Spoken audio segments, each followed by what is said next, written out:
जिन्होंने round table की conference में 1930 के अवाखिर में कहा था कि अगर तुम मुझे आज़ादी का परवाना नहीं दोगे तो मैं ये गुलाम मुल्क वापस नहीं जाऊँगा जो जिसका नाम हिंदुस्तान है। तुम्हें यहाँ 2.5 गज की ज़मीन देनी पड़ेगी मेरी कब्र के लिए। फिर वो उनका वही इंतकाल हो जाता है।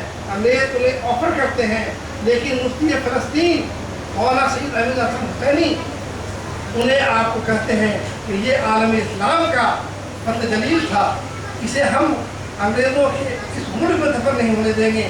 फिर वहाँ से 3 जनवरी को 1931 को उनका इंतकाल होता है और फिर वहाँ से आपको लंदन से उन्हें लाया जाता है बैतुल मुक़द्दस, जो कि आपको वहाँ है इसराइल में इस वक्त मकबूजा है।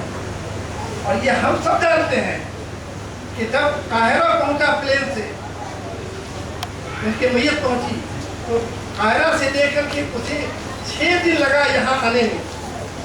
और पैदल जो वो काफिला चला था, कहा जाता